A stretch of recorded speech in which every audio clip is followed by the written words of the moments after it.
York City Fireside Chat. It's going to be focused on blockchain and media. My name is David Whiting from Acquchat, and we're here in Brooklyn, and we're talking about the aspects of blockchain, where it's going and where it's been. So I'm here with my guests, and my first guest is Madison, and I'm going to have each one of my guests talk a little about themselves and what they're doing in blockchain. Thank you. My name is Madison Campbell, formerly from the VC world. I was in a fund that managed around $40 million. We invested in a couple ICOs, but mostly our portfolio was in real estate tech. And then basically after that, I went and started my own company called Yanu, which does outsourcing to Nigeria, but overall Africa.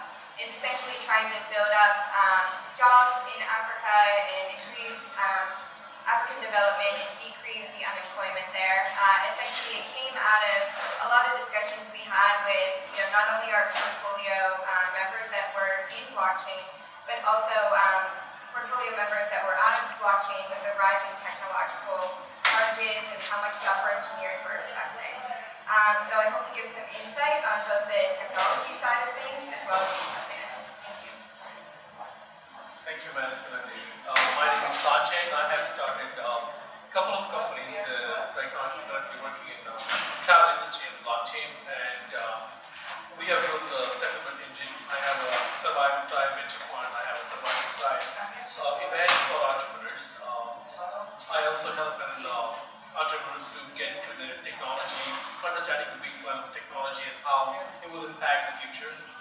Today, I think I'll give the insight of what happened in 2018 and how that can be avoided and how we can make people more aware of what the technology is and what the subjective emotions right now going right into the entire cryptocurrency crash. Thank you, David.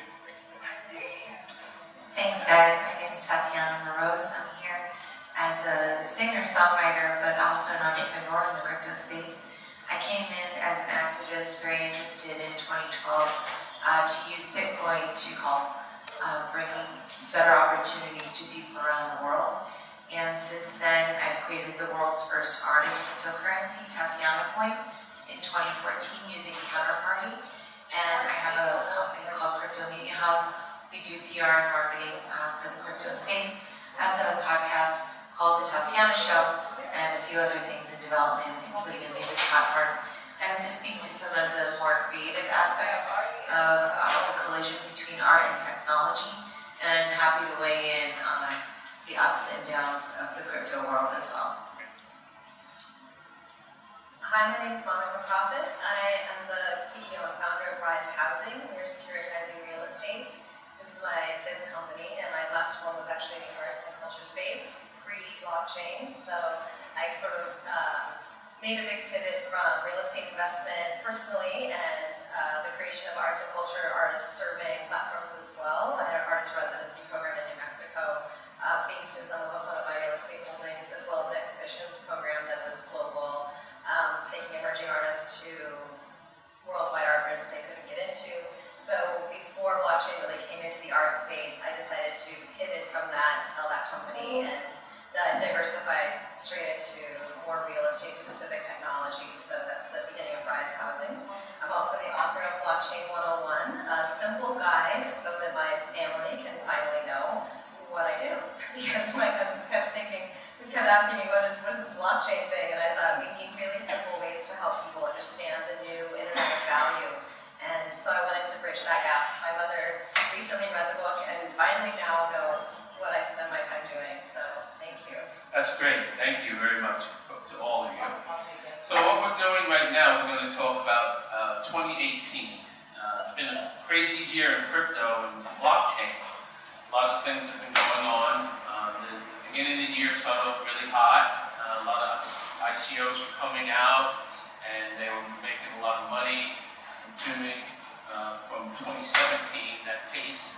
But then it seemed to be something happened in the middle of this summer, and it slowed down. There's a lot of reasons that could be the case. So we'll go into a little bit of what your thoughts are. I'll give a little bit of what my opinions are also. I think maybe some of it's a little bit of SEC, a little bit of the wariness of companies who just took a lot of money in 2017, and there was a lot of scams, and a lot of people took a lot of money. And then people wised up, some institutions and some of the other people came into the space and started doing a little bit more due diligence, and I think things slowed down. That's my own personal opinion, but I'll let you speak. So I think a lot of you guys will agree on this too. You know, like anything, whether you're in strict VC or you're investing in blockchain, you're making a risk, especially when it's an IP play, right? When it's not something tangible, you're always making a risk. And funds themselves, or individual investors, are always looking for a get-rich-quick scheme, right? Like since the creation of time, cavemen, were probably like, oh, I'll sell you this rock and it'll be great and it'll be so much better, right? Like, and trying to get their rock selling business up. And so, we're seeing ICOs, investors, and analysts, young millennials in funds that be like, we gotta get into this or we're going to lose out. We gotta push our money into this. We have to get on like the right side of innovation. And obviously a lot of that hype, sometimes has negative results. We really, really pushed, and sometimes a lot of individual investors didn't quite do their due diligence. They saw like, oh, I'm able to up and down, I'm able to get a really quick return. Why wouldn't I do this, right? And then, a lot of people, and you would see this in the VC world too, the founders didn't have the capabilities. There was runway valuation. You're stuck with a lot of money. Blockchain developers are really, really expensive. How are we supposed to pay them and pay an entire management staff and make up all this money? We can see it in any world. And it was just happening much more often in the ICO world because of the insane amount of money that was, traveling around. Obviously the SEC, has created a little bit more stability, I think, on the long term. And we're, going to talk about SEOs as a way of, getting that tangible asset back to your investment. But overall, I think it was just one of those things that is a huge, big hype. There was a huge, big amount of interest towards it, and when you have that much, it hits a bubble, and then you kind of have to get back, from that bubble. Thank you. It's a great perspective. I have a little different take. If you look at how the whole scamming process, or people are saying, it started with fear of missing out, obviously. And the biggest thing people can do it is use a blockchain and claim and then start selling ICOs again. The company who made it possible for everyone to do ICOs was Ethereum. They made it. They built the entire infrastructure, which is so functionally usable and easy for all the other players to come in blockchain space. And then they started working on it. So the whole thing got escalated. And I again go back, if you look at the history, Ethereum has given us a huge, amazing potential platform to really go and ICO and create your own coins. But I think they shouldn't have given that access to a lot of people, because that became the disadvantage of Ethereum now. And they haven't cleaned it up. They're the one who's owning the responsibility. The currency was somewhere around $1,200 a year ago, and now they're at $90. It's that sort of scam being pulled out by using their platform. So that's one theory right there. Second, I think Bitcoin and blockchain came into existence with a whole new purpose of giving the new future of currency, a digital currency. But Ethereum came up with another brilliant idea of providing a smart contract which are tied to those digital currency. What people took, this is an amazing technology, and people tried to apply a wrong solution to the wrong problem, or right solution to the wrong problem. It's completely never. I could see a lot of people are talking about healthcare and blockchain, and I'm like, okay, well, what are you going to do with it? It only solves the supply chain problem. It doesn't solve it. So every person I've met in the last 16 months or 18 months who have no clue what the technology does, but they started claiming their own spot in the industry, and that goes with the investors, that goes with the fund managers, that goes with everywhere out there. So, can you rephrase the question? Yeah, well, basically, what do you think from 2017, from the end of 2017 to the beginning of 2018? There was a lot of growth, there was a lot of coins, there was a lot of... Well, I think there's still a lot of... And then it slowed down. Why do you think that happened? Well, I think that there's still a lot of interest in the space. I mean, the price was due for a correction. Anytime it's going to spike like that, it's going to do that. But on a personal level, I'm seeing a ton of interest in the space. The conferences are very well attended. There's a lot of institutional interest. I think it's unfortunate to see some innovation driven outside of the US. I'm a big fan of the ICO. I think that there were some scams, but I mean, the casino is a scam. Doesn't mean that people don't like to go to the casino. It's unfortunate that it sort of gets a bad rap, and now we're seeing a lot of interest in having government regulation. From a certain practical perspective, you need a regulatory framework in order to innovate in this country. From a innovation-loving perspective, that doesn't necessarily help. You know, just trying to do a project around music, having regulations in place has made it quite difficult. So, I mean, even though the price is down, I think the industry is moving. I don't know a single person that thinks in the long term that it's not going to grow. So when people look at the space, yeah, maybe the price went down, and it is unfortunate. And I would actually probably attribute the continuing tumbling because there's a bunch of degenerate gamblers called hodlers in the business that didn't properly assign their funding. But in the long term, I think it's all good stuff. And people need to learn these hard lessons, including the hodlers. Yeah, and you have to weed out all the bad actors. So those bad actors are getting out, and now the institutions are coming in. Well, I'm sorry, I wanted to say one other thing. With the institutions coming in, I don't always think that that's a good thing.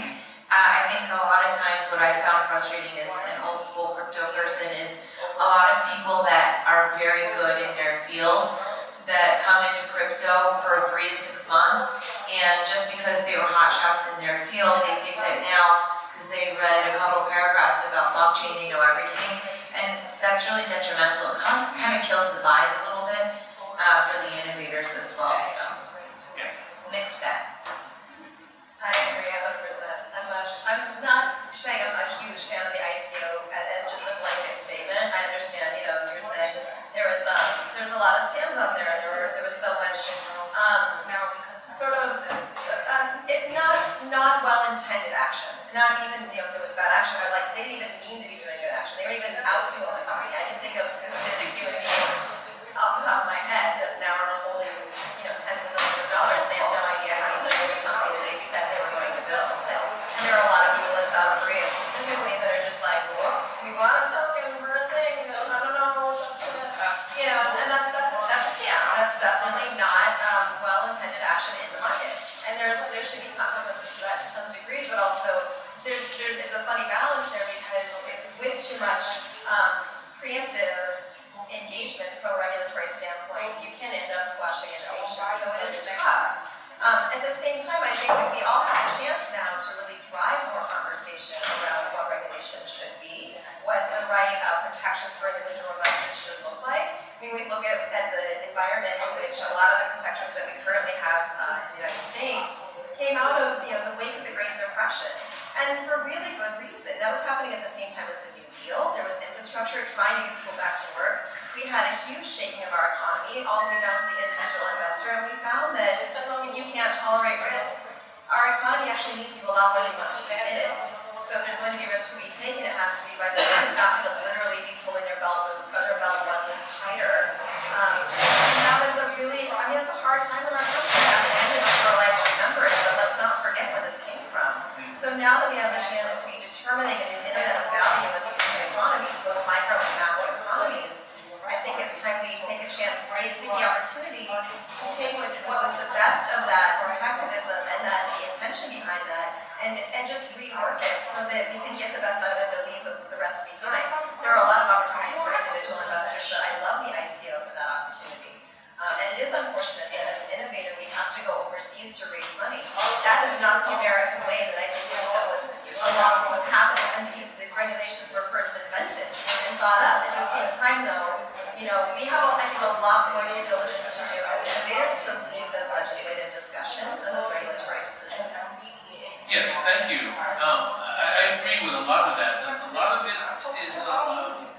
disconnect also. And when you look at the innovators, and the people who are innovators, and the creative people, and they really have the minds, and they really know what they want to do with the technology, that gap is between the people who have the money, and they're trying to get the money from the people, trying to get the people with the capital to understand what they're doing.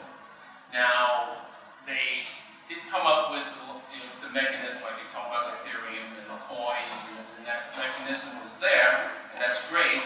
But then some people took advantage of that system, and now I think the United States is a little bit behind, like you said, with the regulations. Everyone is going to Malta, and everyone's going to all the different countries around the world, and we're getting left back. So with this innovation that's coming, and between the innovation and the investors, what do you think we can really move forward in 2019?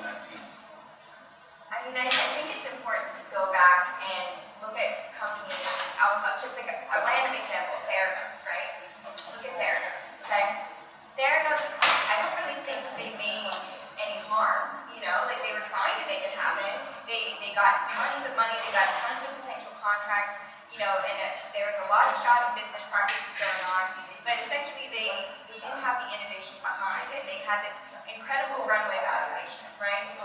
So, to regulators, I want to say, like, this happens in, a highly regulated market as well as energy, right? So what happened with Theranos in Silicon Valley with some of the biggest players involved, Reid Hoffman, tons of big investors involved in Theranos, then of course it's going to happen in this industry. We shouldn't be treating them like, every cryptocurrency, every blockchain invention is a scam. I mean, we have what's happening in the regular market. So pretty much every market, right? And so I think it's more or less telling the regulators, like, these are some examples of what is happening normally, and we're going to see this happen everywhere. There's scammers in every single industry. It's just because there's a few scammers here and a few scammers there, we're not going to shut, regular VC funding down. So why should we, shut this big security currency? You know what I mean? Well, definitely I agree with all of you in that terms. But I have this point of view, I'm looking at it. Technology takes its own pace to catch up with the solutions. You deliver you the product, and PR and the media starts making a subjective opinion of what it is going to be for tomorrow. As soon as you get into the subjective emotional matter of cryptocurrency, how it's going to be, what it's going to be, it's not that. The question is what problem it solves. Can you switch on that light by doing function A and function B? And if that exists today, we would have had an answer to people who are dumping it and going away from blockchain.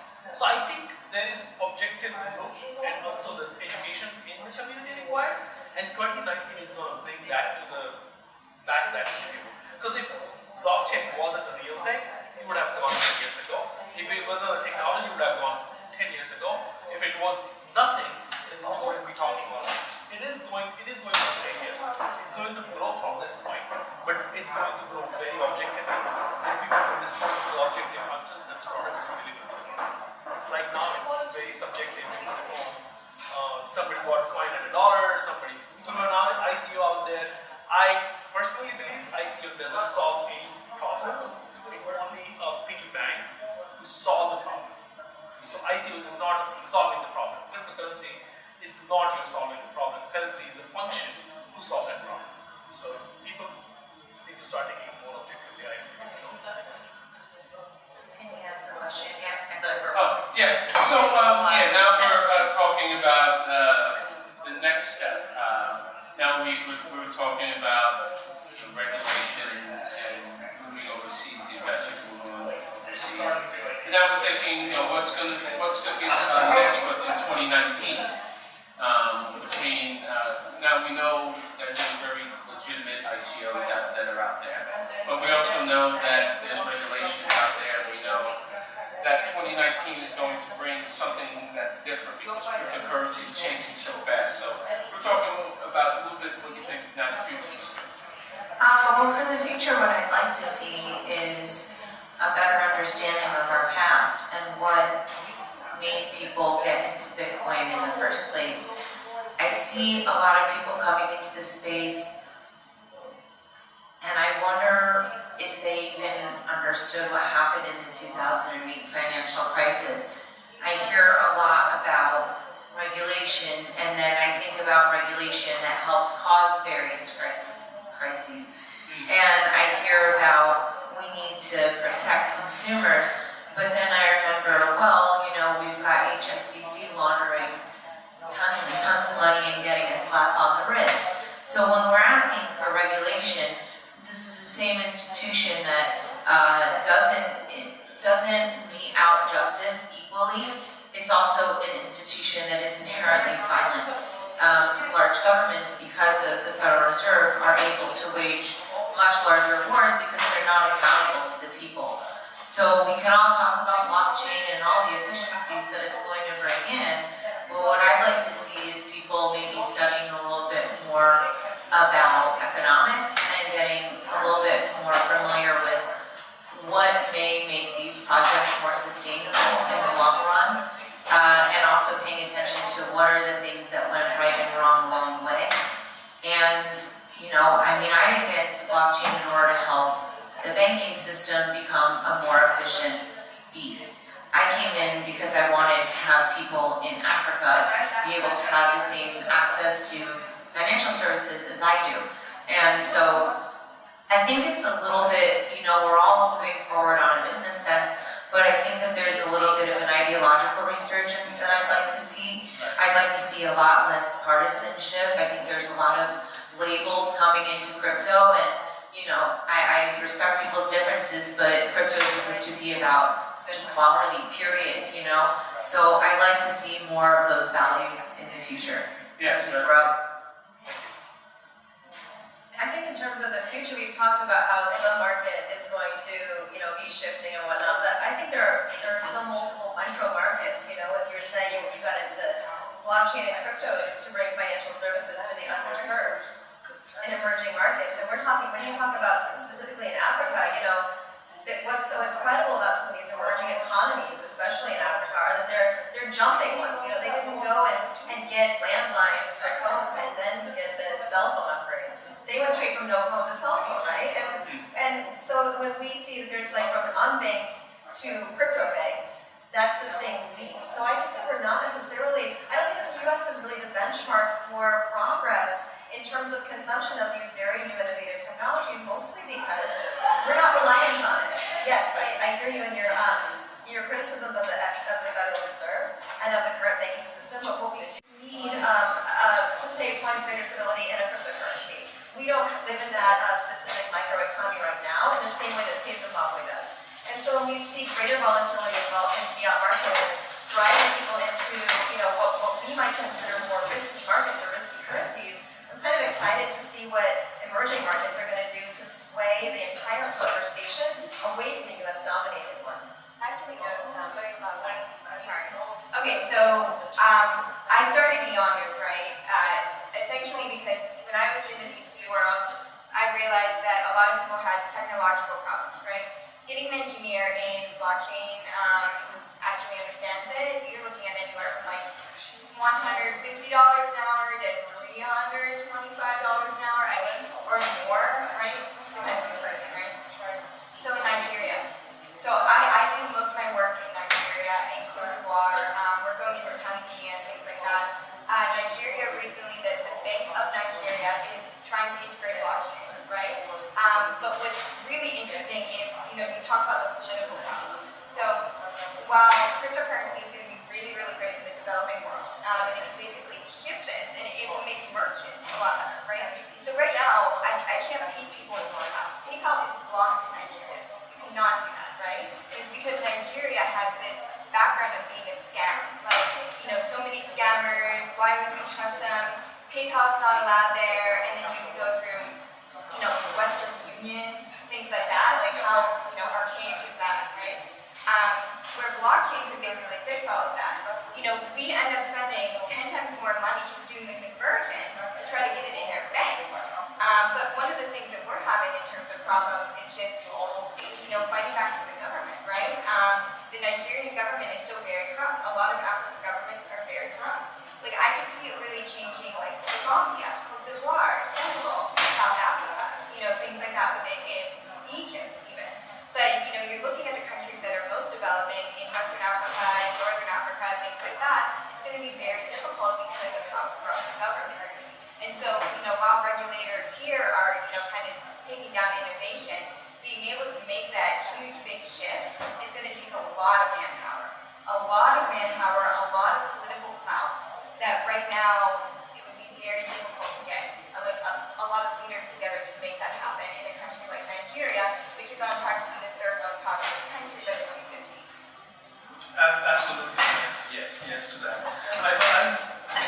see that, I mean, if you look at the evolution of blockchain, 2008, Satoshi came up with a paper, and he's talking about a blockchain, and he's talking about Bitcoin. There's two separate things. He came up with an immutable ledger, and he came up with a currency, a true digital currency. A lot of people tried that. Pre-Satoshi, it was a Byzantine, that was the closest one. And PayPal money was trying to solve that problem. When Satoshi published that paper, he hit the two birds with one stone. And it's basically going to be a decentralized currency adopted by the third world or the government, which are people who start adopting these currencies, which are more local, more decentralized, and more transparent than our decentralized. So there is a right. Absolutely. That shift will start coming soon, and as you were saying, that's the most necessary thing for most part of the world, because none of us have authority to print the currency. Yeah, and that's another thing to talk about between the developed and undeveloped world, and how blockchain is being applied. And because we just don't want to be US-centric. We're here in Brooklyn, and maybe I didn't mention that. We're here live in Brooklyn. We're in Williamsburg at the WeWork here in Williamsburg. So, but we don't want to be focused just on the United States. So I want to talk a little bit more about the global aspects of blockchain and what it's doing. So I'm going to ask you guys a question, right? We're all talking about blockchain and business, but then you've got a country like Saudi Arabia, right? Everybody's like, oh, the boogeyman. Not that our foreign policy is some big throw, but we all agree Saudi Arabia is really bad. What about when they start using blockchain? Or when China is now doing this social stuff? I mean, when you start talking about regulation, that's what I think about. I'm like, oh yeah, it starts out all simple. But then all of a sudden you've got Saudi coin, and now nobody's ever going to leave that system, period. It has great potential for good, but then it also has a lot of potential for bad. So when you think about who has the authority to print a coin, I'm not sure that I want them to have the authority, because they don't seem to be doing a very good job with that so far. Do you guys have any thoughts on potentially, harmful governance using blockchain? Can we stop that? I think it's not more of printing the currency, it's more of adoption. People will adopt what they like and what they believe in. The government will try to enforce it, but that's not the ultimate aim of it. Is that like Venezuela? Venezuela or Saudi, South will, a lot of countries will come out victorious, and a lot of currency will come out victorious out of this whole shape. And I'll go back to China and people who have early adopted cryptocurrency in the early stage. The reason is, if you look at 2009 and post-2009, post-recession, we had this big bubble started bursting in Europe. Portuguese, Greece, Italy, Spain, all the economies started going down. Same happened in China. China went through a big of a snag in 2014 and 13. So people, the rich Chinese people have decided. Is this working? Yeah. Okay. Well, so most of the rich affluent Chinese communities started parking their money in Bitcoin and cryptocurrency. And Bitcoin shoot up in value with that, because they can move that money across the border and government can't reach it. So as soon as they know every person who can invest in the crypto, the government can't touch my money, can't touch my wealth, they're going to go after that. I think that's the solution. Yes. Okay. Yes. Okay, thank you. Yeah, maybe just that one works. Okay, thank you. That's good. Okay, thank you. Yeah, so basically, we want to talk about the aspects of international and what China's doing, what some of the other countries are doing. Now, there's a difference between the developing nations like the United States. We're not really using cryptocurrency in the same way as the undeveloped nations are. The undeveloped nations are using it, like you said, like Venezuela, they're replacing the currency. But over here in the United States, we're just using it for speculation, investments, and different types of aspects, and some are social good and different aspects like that.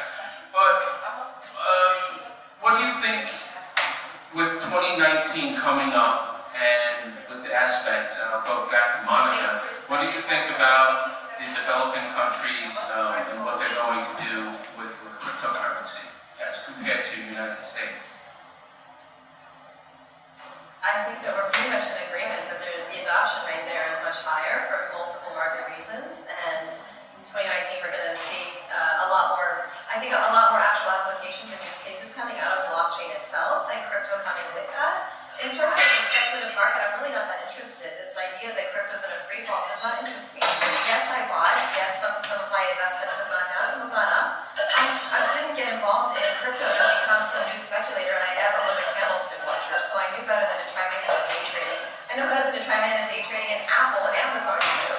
So I'm not really interested in talking about this as a speculative investment. If it is that for somebody, they are trying their hand at day trading, and may the best man win. Although I don't know a lot of people that have done a whole lot better than well-seasoned fund managers in any market. So rather than become that person who tries to learn every last tiny new development of this emerging currency that is the emerging economy that's happening so quickly, and the technologies that are driving it, I would rather just focus on the technology applications that I'm passionate about and what I see are the best use cases coming out of that vertical that are doing the best for social good for the planet. Whether it's a matter of pushing back on regulation, creating new opportunities for the individual investor, and for me, I think the real future of the economy is coming from the fact that we're going to have, with cryptocurrency and with blockchain applications, we're going to have more entry points to every market, every vertical for the individual investor. And when I think about capitalism as we could imagine it, we don't actually see it in its true state. We see it in a state that is really reflective of most of the wealth in the hands of very few people and very few players. So we don't even know what democracy, in terms of true participation on a global level or even a societal level, it looks like within the context of capitalism. We know what it looks like, and basically this holdover from the monarchy era. We know what it's like to see a few kings trading major assets and the rest of us scrambling for breadcrumbs.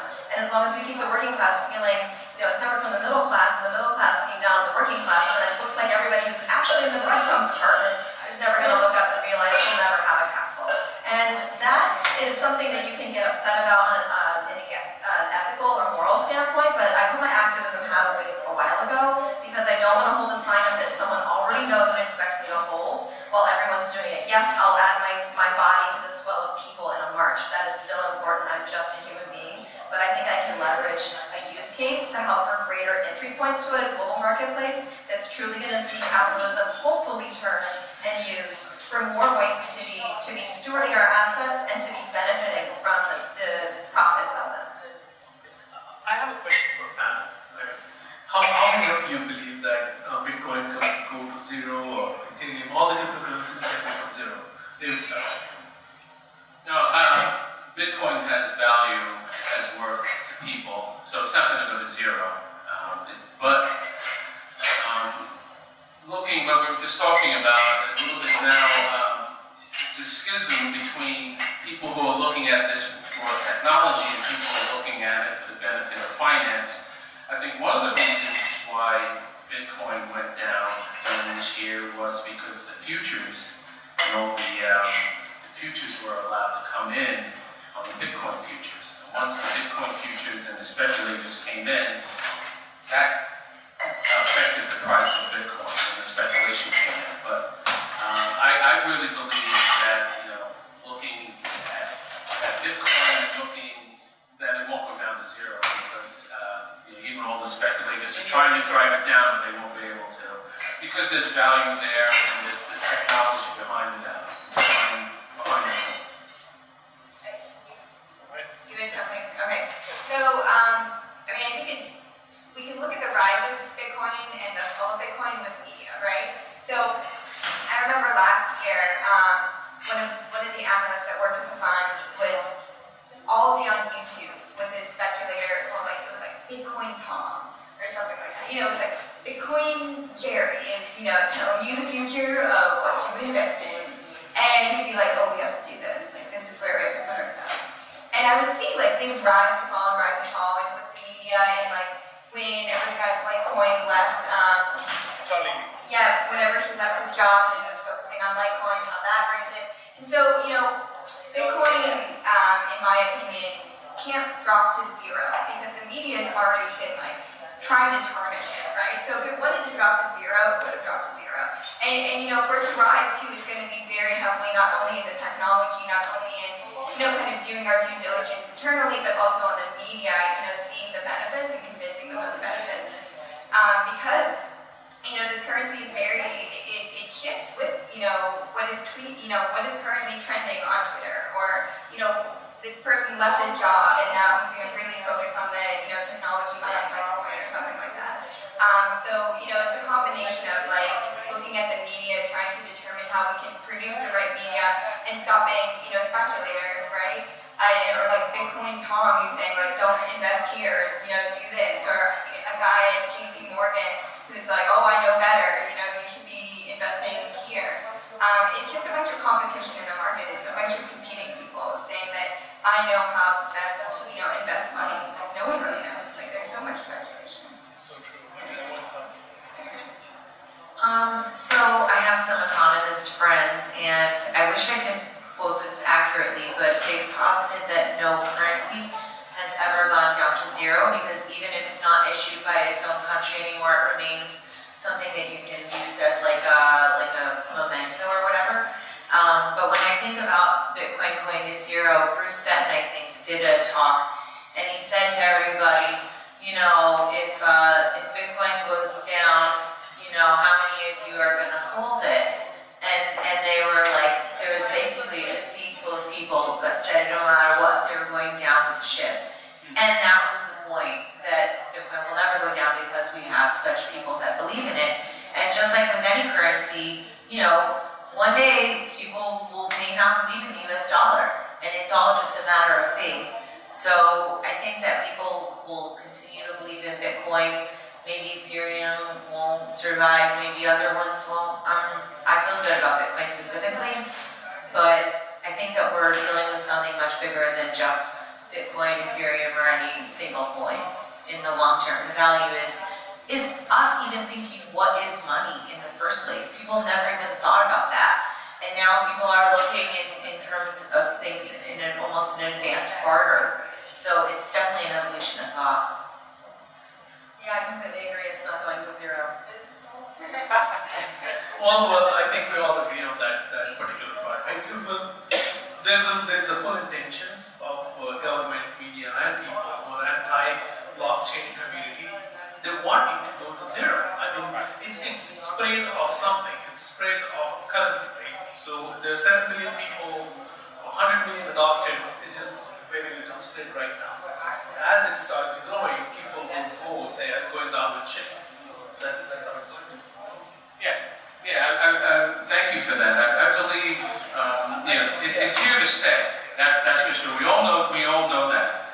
We just have to figure out the technology and the approach and who's going to use it for good. Now, I know there's a lot of institutions want to get in there, they want to get their money, and they want to take everything out of it. But it didn't start that way, and I know there's a lot of people who are believers, and they believe in using the technology first, and then making profits later. The profits will come.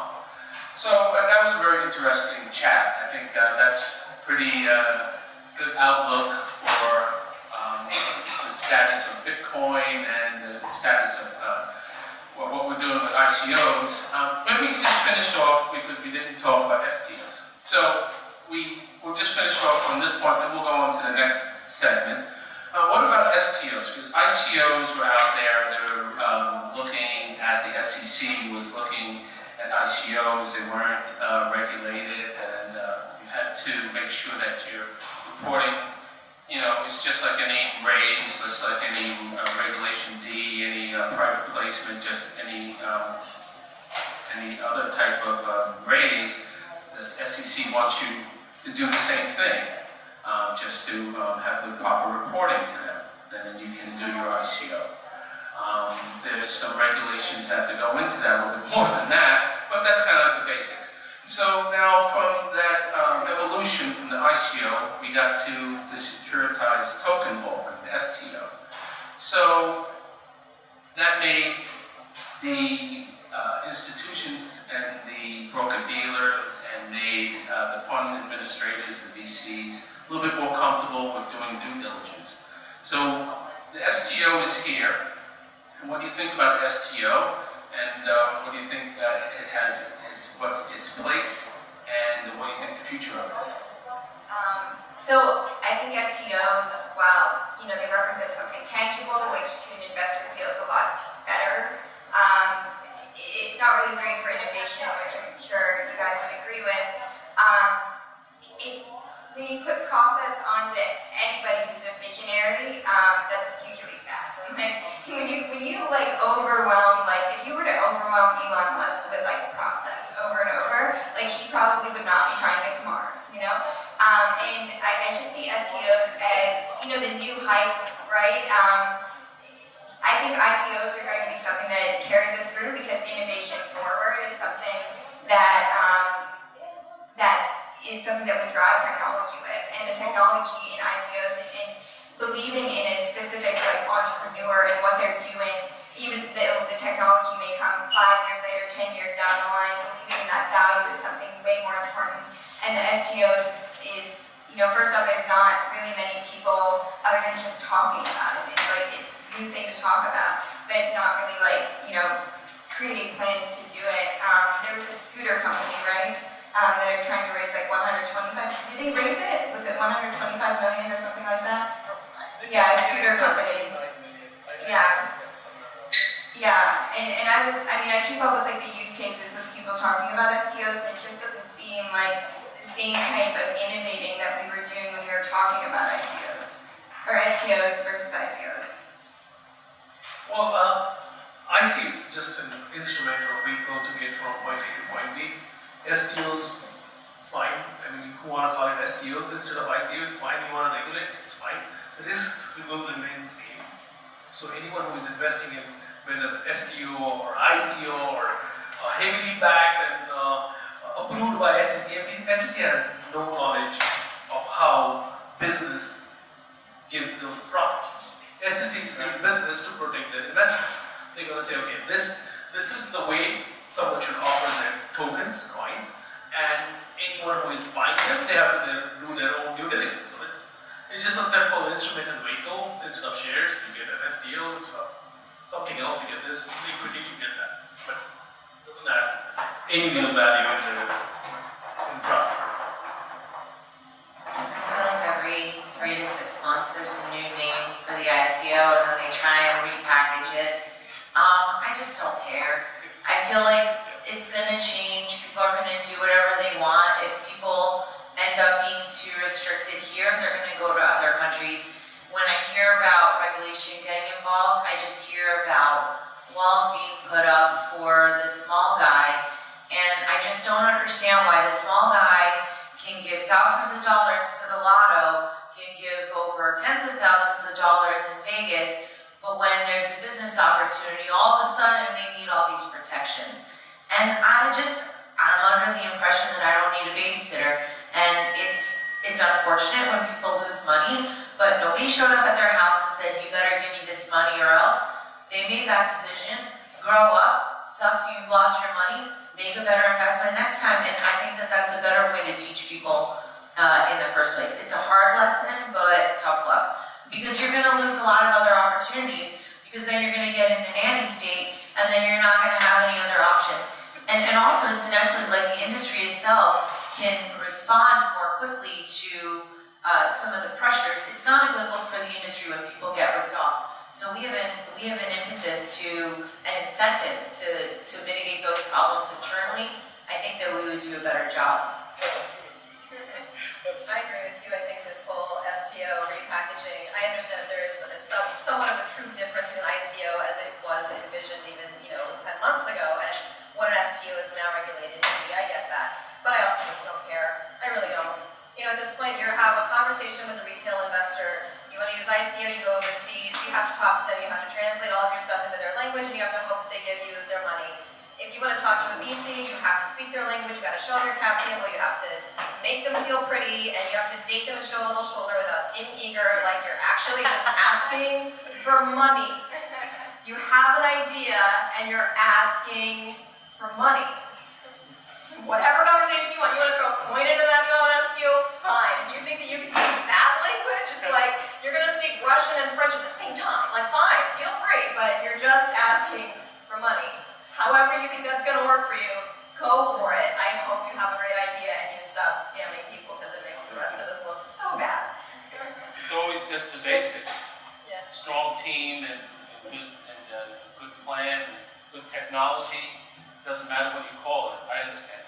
I feel like investors community need to grow up here as well. I mean, if you look at it, the fundamental plateau of them investing is they are getting an opportunity in something which they can go and grow their and treat the entrepreneurs more respectfully, and they don't have to speak French and Russian at the same time. Just grow up with the technology, understand what he's really trying to do. If it makes sense to you, go for it. Hovering around the circle, not getting his money is basically going to be 10 times, and that's the only reason he's interested in that idea, that founder, and that company. Otherwise, there is no other reason. Risks are everywhere. Thank you very much. Thank you for that. So now we're going to change a little bit of a tack now, and what we're going to do for the next segment, finish up, we're going to talk about the media, blockchain, and the aspects of how blockchain and entertainment and media. There's a lot of streaming. There's Netflix. There's blockchain where you can buy movies on the internet. The technology is coming and it's merging. So I want to. I'm not a person that has a lot of knowledge in entertainment and media. That's why I'm bringing the experts on and people who are panelists.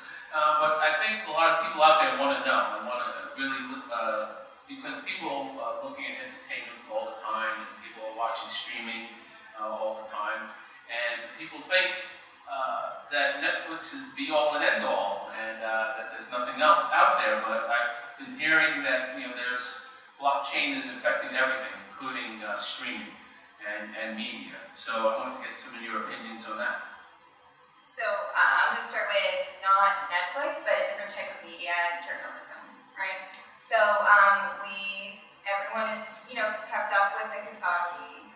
Of course. What has happened, because what has happened, and that was absolutely terrible. And so, Forbes has been integrating blockchain to essentially protect its writers.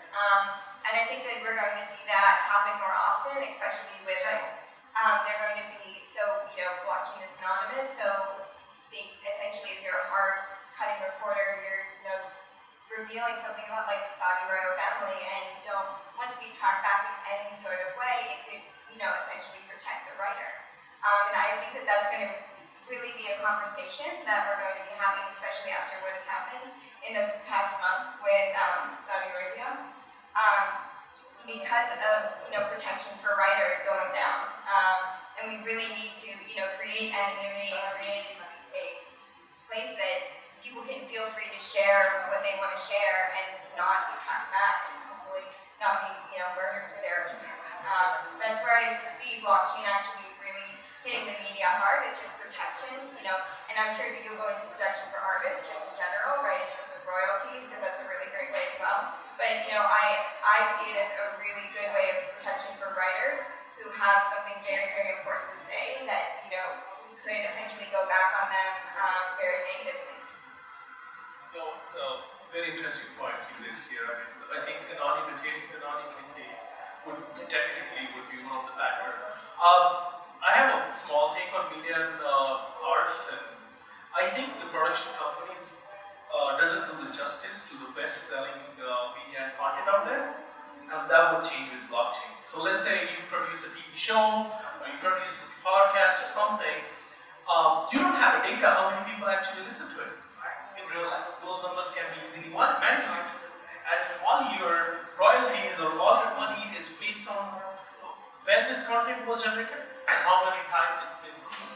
So if that gets placed on the blockchain as soon as it's been generated, so you have a copy, which is or audit ledger, which is recording every single move of that particular content. That's where I think blockchain will play a huge role. Netflix will start paying more money to people who really create amazing content. Otherwise, they're going to go and just publish it on their own because they don't need anyone. I think the idea of fake news is really hilarious because I was in 2008. I was a big supporter of Ron Paul. Whether or not you like Ron Paul, it's irrelevant. Ron Paul had 4,000 or 5,000 people at different rallies, from the left, from the right, holding hands. And when you heard it reported in the news, like a couple hundred people showed up for some guy, and this is the reporting. Now you've got Trump, who's saying fake news, which is entertaining because on the one hand, he starts out saying WikiLeaks, and I'm down with WikiLeaks. Fake news is a real thing.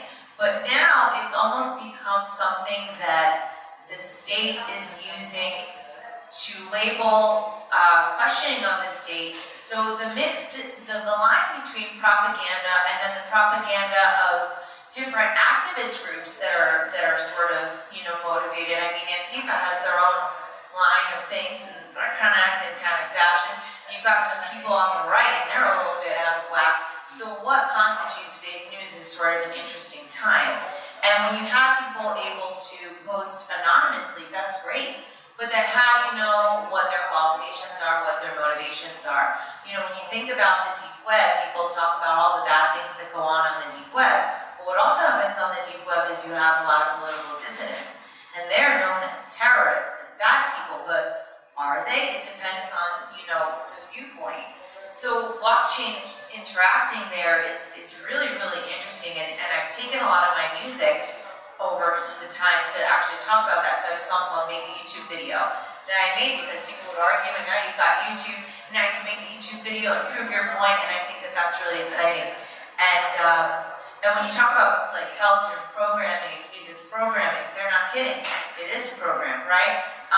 And that's kind of why I wanted to innovate with Tatiana Coin. So just to give the audience a little bit of background, as a political-ish artist, there's not really a place for me. When I was little, I used to listen to Cat Stevens and Simon and Garfunkel and all these 60s and 70s songwriters, and I heard Peace Train, and I thought to myself, you could use music to convey an idea. And we all saw what happened in the 60s and 70s. There were revolutions in this country that rippled out throughout the world. And now we've been at war for over 17 years, and you don't hear a single song on the radio that's anti-war. So it's ridiculous. It's not like all the artists were thinking, oh, this is great, let's go kill some babies. I mean, there's obviously an incentive problem. So I think of Tatiana Coin and artist coins and people's ability to connect with the blockchain and the arts as a way of enabling free expression and also connecting with your fans in a long-term basis. So maybe I don't have somebody at a record label that says, oh yeah, we want to hear all about how the government should stop bombing people. Because, they've got their buddies at some sort of big industry company, whatever, Lockheed Martin. So, that incentive isn't there, but it's not important anymore. And it's also not important if 50 million people agree with me. I just want to be able to connect with my people, and then I can grow from there and have a sustainable career. So that's what I think is really important in terms of the arts and blockchain, meaning is just empowering people to speak freely. Because if you work in a regular job, you can't be critical, and that's important. I couldn't agree more. I like what you said, basically. I don't need 50 million people to agree with me. I need to just meet with my people. And so, what are we doing right now? We're creating media to disseminate it, to meet with our people and see who else wants to resonate with this. We're going to be looking at how many likes it gets, how many shares. And it's funny because I was recently on a panel about art and blockchain, but it was from a visual art perspective, which is a background that I'm much more closely aligned with, simply because I was a visual artist for 20 years. I ran an artist residency that focused on visual art and writing, which is object related, especially visual art specifically. And in that, not to digress too far, but in that specific art meets blockchain conversation, we were discussing the object and how to disseminate it differently through digitization, through digital limited edition, through creation of value around engagement of creation, and then how do you make access to it and let the value of it be shared, but also the enjoyment of it be tracked, and and still, return back to the person who created it, and how do you foster this economy? But I had just listened to this wonderful first episode of, I think, 22 episodes. They're now on SoundCloud by Mike Daisy. He's a monologuist based here in Brooklyn. I cannot sing his praises enough. He makes Spalding Gray look like an amateur, and I like Spalding Gray. But anyway, he just closed out his second run of People's History of the United States. And part of wanting to get more feedback on this series, this 22-night series, each night being a 1 to 2 hour long piece, starting with 1492 and working up to current day, working through Howard Zinn's People's History of the U.S. and talking and giving out stories around a certain specific genre. Fascinating and brilliant and entertaining, I cannot plug it enough. But in that first episode, he discusses the clash of cultures and the things that happened in 1492 when this country was essentially invaded by Europeans. And the way that there was a stored value and understanding of capitalism by the Europeans, and the way that the Native Americans, the Iroquois specifically, which were some of the first people to engage them, how they didn't have a stored value in the same way. So for example, there was no poverty. There was no inequality. There was plenty of sharing. There wasn't the written word. So we don't really have a lot of documentation of this other way of doing things. But it made me start thinking about how we're now making microeconomies. We're envisioning capitalism, and we might just be doing the same old thing, we might not, especially in light of the utility coin versus the security coin. So I'm a big fan of securitization. I'm securitizing real estate. I think there's a lot of use for it. But let's look at what securitizing a piece of art does. It gives you a piece of a thing where you might have a store of value and get some sort of dividend. What about a utility coin? As we already see, essentially, with, say, the number of likes. So in one, the security sense, it's only valuable if there's a scarcity model around it. It's because we can't have an unlimited edition of digital prints, then it doesn't have any value. But in a utility model, it's only valuable if it goes viral. So in a sense, it only works if we're all consuming it. If we meet with our people and we grow from there, we have more value. What does that say? It turns the securitizing on its head, and it brings forth the utility model. I think about this in terms of how medical care is treated. My friend is Australian, and he has the most amazing medical care. Even living over here, I keep threatening, he's gay as the day is long, I keep threatening to marry him for his health insurance. Because it's incredible. He recently cut his finger, he went to the hospital, like, oh, you're Australian, you have this specialty, it'll be $10. It was amazing, right? And I tell him how much I pay every month for a private policy because I'm an entrepreneur, and he just can't believe I can even afford to feed myself, which is, I love that he has a little faith in me. But nonetheless, his healthcare is based on a utility model. Mine's based on a security model. There's a scarcity, and I have to pay a premium to get any tiny piece of. And his is a utility that he pays basically nothing for, and it's just as functional, if not more so. So I think there's something very interesting, especially in the arts, and when you come to streaming, that to look at things through a utility sense in this microeconomy where there's value created by meeting your people and growing. That's a utility model. You can't securitize that and create scarcity. You have to instead be looking at it through an abundance model, and not to get all Tony Robbins about it, but I think capitalism is in for a really big overhaul if we do this right and if we continue to innovate in a truly leapfrogging way. So again, that's why I like looking at emerging markets, because they have the greatest appetite for new emerging economies. Fantastic, thank you very much. That was a great point. Because a lot of people, like you're talking about, everybody's talking about securitized coins. Nobody's talking about the utility coin. Everybody tries to take the utility coin and see if they can twist it back into a security coin, even if it's not. So I know where you're coming from, and right, and that's what we're talking about in the beginning.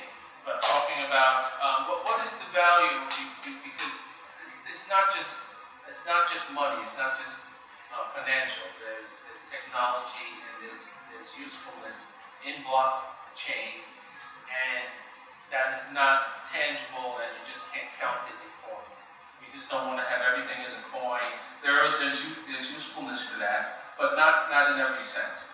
And then that's why we're talking about media now, and how the aspects of having entertainment and different type of aspects, and that was very interesting what you're talking about also. And like you said, that has nothing to do with the coin. That's protecting a human life. That is something that can be put on and spread out to other journalists. That would be fantastic. I didn't hear about that. That was something. Well, that's why we want to have these talks, because we want to teach and educate people on different aspects. And looking at the media and looking at the future, we want to see how blockchain is going to take music and media and try to transform it. So, if there's any more opinions on that, I'd like to hear some more. My final thoughts are, blockchain is for the people, by the people, right? So any aspect of it that goes back to just helping human lives, I think is something that is going to be innately valuable in not first world, second world, but everywhere in the world. Because it comes back to essentially people saying, this is how we want it to go, this is how we want to see the world moving forward. And so, in talking about, should I make an investment, what is 2019 going to bring, should we securitize this, should we do this, it comes back to the question of, is it helping people? And I think blockchain is really helping people. Technology itself is really going to create, such a whirlwind effect in innovation.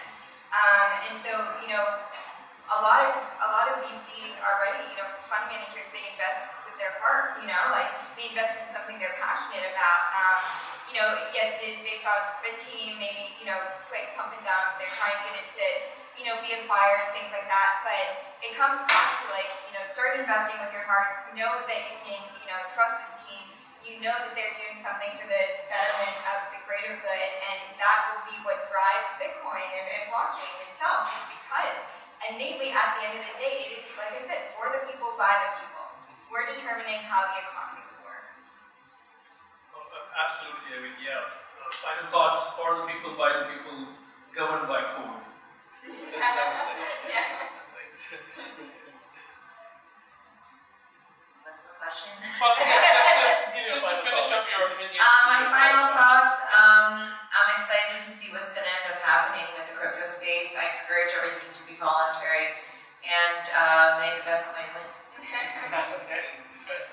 I did what she said, for sure. I guess my final thoughts are, I think that it's an exciting time to be in blockchain and this technology, but also in crypto. And I know a lot of people that sort of think they lean one way or the other, and I don't agree. I think that the two do go hand in hand, because we have a new era of the internet of value, and it's really exciting. So yeah, it's just looking at new projects that are actually out to help people, how they're helping people, just having those conversations around what is social impact, or are you just trying to hop onto the coattails of the next fad? I think that this kind of self-governance and self-reflection is necessary if we're going to do this right.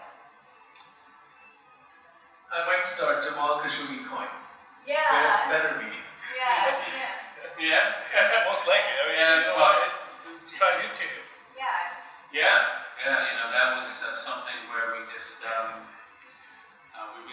we want to make sure that we don't forget what happened to him. That's for sure. Yes. All right, but if we're going to start calling out that guy, what about Latifah?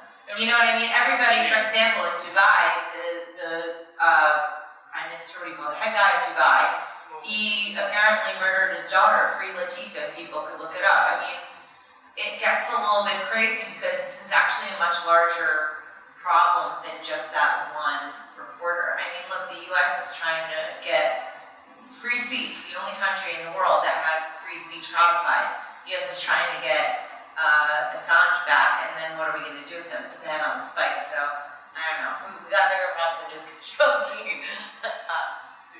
We should add Edward Snowden. Yeah, Snowden coin, we got them all. Well, that's another whole topic for social impact. That's another topic we can talk about next time. Social impact. That's another very where there's a lot of projects in social impact. Just to finish off, maybe we can just finish off, and we were talking about blockchain. We talked about a lot of different things and a lot of different aspects. And thank you all for attending. It was very educational and very enlightening. And thank you very, very much. But just to finish off, what do you think about the different aspects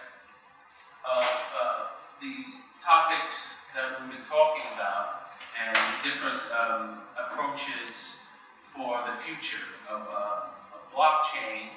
And for just when we were going back, I just want to talk a little bit about going back about projects. And what do you think about the quality of projects? What do you see? Because we're talking about projects and the quality, but and there's a lot of projects out there. What do you, just to finish off, when you look at a project and you see something and you look at a project, what makes you say that it's going to make it or it's not going to make it? So for me, having like a more like tech background, I think is tech scalable? And can you actually get the manpower to create the tech so you don't hit into like a Theranos issue, right? And so whenever I'm looking to determine if something is of value or not, it's, simply can we scale the tech? If, we do raise $125 million and we do hire the best engineers, can we actually make a product? And then coming back to the team, the starting team. So you have a great starting team. Can that starting team actually go out and get the manpower to make something happen? And I think it's you have to think about, investing in an ICO, like, who is the starting team? If we do invest in this and give, tons of hundreds of millions of dollars, can they scale that? But it's like anything else,